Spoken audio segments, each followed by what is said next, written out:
الحمد لله رب العالمين، والصلاة والسلام على سيد الأنبياء والمرسلين محمد وعلى آله وصحبه أجمعين. أما بعد، قال الله تبارك وتعالى في القرآن الكريم والفرقان الحميد: أعوذ بالله من الشيطان الرجيم، بسم الله الرحمن الرحيم. ومن الناس من يشتري لحم الحديث ليضل عن سبيل الله بغير علم. صدق اللہ العظیم. مخالی روح جب بیدار ہوتی ہے جوانوں میں، نظر آتی ہے ان کو اپنی منزل آسمانوں میں. نہ ہو نہ امید نہ امیدی، زوال علم و عرفہ ہے. امید مرد مومن ہے خدا کے رازدانوں میں. نہیں تیرا نشے مند قصر سلطانی کے گنبد پر، تو شاہی ہے بسیرا کر پہاڑوں کی چٹانوں میں. محترم صدر جلسہ،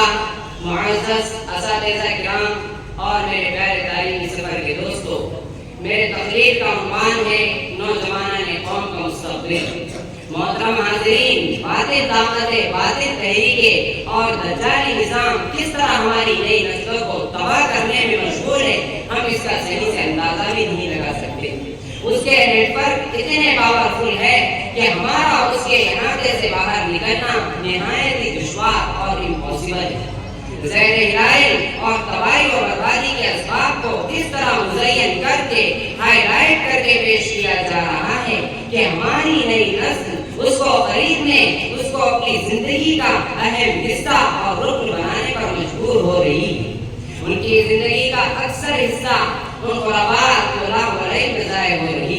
اور دنیا کی تمام تر ترقیات کو اسی میں منحصر سمجھ رہی. محترم حاضرین، باطل طاقتیں اور دجالی نظام کا ایک اہم مشن یہ ہے کہ ان نوجوان بچوں کے ذہن و دماغ پر اس طور پر محنت کی جائے کہ ان کے اندر سے صحیح سمجھنے کی صلاحیت، صحیح سمجھنے کی طاقت مفقود ہو کر رہ جائے، انقلابی مزاج باقی نہ رہے. لہذا اس کے لیے انہوں نے بہت ساری اسکیمیں چلائی. ان میں فیس بک، ٹویٹر، واٹس ایپ اور انسٹاگرام وغیرہ کو ایک امتیازی حیثیت حاصل تھی، اور ان چیزوں کو فقط اس وجہ سے عام کر رہے ہیں کہ اس میں منہمک ہو کر وہ طلبا جو مستقبل کے چراغ ہیں اپنے مقصد سے ہٹ جائے، اپنے مقصد میں ناکام ہو جائے، ان کی علم کی سطح محدود ہو کر رہ جائے، ان کی سوچ و فکر مفقود ہو کر رہ جائے. کیونکہ اگر یہ علم کے اعلیٰ معیار پر ہوں گے، یہ علم کے بلند معیار پر ہوں گے، تو ان کی سوچ بھی بلند ہوگی، ان کے ارادے بھی بلند ہوں گے. پھر یہ شاہین کا ذکر رکھیں گے اور جب کبھی اپنے ماضی کی طرف دیکھیں گے تو ان کا گم شدہ سرمایہ ان کے ہاتھ رکھ جائیں گے. محترم حاضرین، اسی لیے اس قسم کے ذرائع پیدا کیے جا رہے ہیں تاکہ اس کی مدد سے ہماری نئی نسل کے ذہنوں سے انقلابی سوچ و فکر کو معذور کر دیا جائے، ابائز کر دیا جائے. اور اس کا رزلٹ یہ دکھائی دے رہا ہے کہ ان کو اس میں اعلیٰ درجے کی کامیابی حاصل ہو رہی ہے اور ہماری نئی نسل بہت آسانی سے اس کا شکار ہوتی جا رہی ہے. اب صورتحال یہ ہے کہ اسکول اور کالج میں تعلیم حاصل کرنے والے مدارس اسلامیہ کے اسٹوڈنٹ، ٹیچر و اساتذہ تمام کے تمام قسمیں کس طرح منہمک ہو چکے ہیں کہ گویا کہ اپنی زندگی کا دار و مدار اسی پر سمجھ بیٹھے ہیں. اسی پر لٹریچر لکھے جا رہے ہیں، مقالے لکھے جا رہے ہیں، مضمون گاری کی جا رہی ہے، اسی پر اپنی تمام علمی صلاحیتوں کا اظہار کیا جا رہا ہے. محترم حاضرین، صرف ذہنی طور پر کمزور کر دینا ہی نہیں بلکہ جسمانی طاقت و قوت سے بھی محروم کر دینا ان کا اہم مقصد ہے. اس لیے کہ قوم کی طاقت جوانوں سے ہوتی ہے اور جس قوم میں جوان نہ ہو وہ قوم مردہ ہے. لہذا جوانوں سے جوانی چھین لی جائے تاکہ اگر ان کے اندر آفاقی سوچ پیدا ہو بھی جائے، مقامی روح بیدار ہو بھی جائے، تب بھی فارم کی بندیوں کی طرح چیخنے اور چلانے کے سوا کسی چیز پر قدرت حاصل نہ ہو، چیلنجوں کا سامنا کرنے کی ہمت نہ ہو. ہم جب چاہے جسے چاہے لقمہ تر بناتے جائے، کوئی سروار نہ سکے، جرات نہ کر سکے. لہذا اسی کے لیے انہوں نے یہ ترکیب کی کہ ویب سائٹ بنا دیے جائے، اس میں ننگی عورتوں کی تصاویر ڈال دی جائے، فحاشی و ریانی کو فروغ دینے والے مناظر و پوسٹر ڈال دیے جائے، مرد و زن کے جنسی تعلقات کے ویڈیوز ڈال دیے جائے اور یہ تمام چیزیں نئی نسلوں کو، کم سے بچوں اور بچیوں کو بآسانی فراہم کیے جائے، تاکہ ان کے حصول کے لیے انہیں دقت و پریشانی کا سامنا نہ کرنا پڑے، اور پورے معاشرے کو کلچر و ثقافت کے نام پر اتنی بے شرمی و بے حیائی پر آمادہ کیا جائے کہ نہ بھائی بہن میں کوئی حیا باقی رہ جائے، نہ ماں بیٹے میں کوئی حیا باقی رہ جائے، پورا معاشرہ بہیمیت پر اتارا جائے، کتوں اور سوروں میں تبدیل ہو جائے،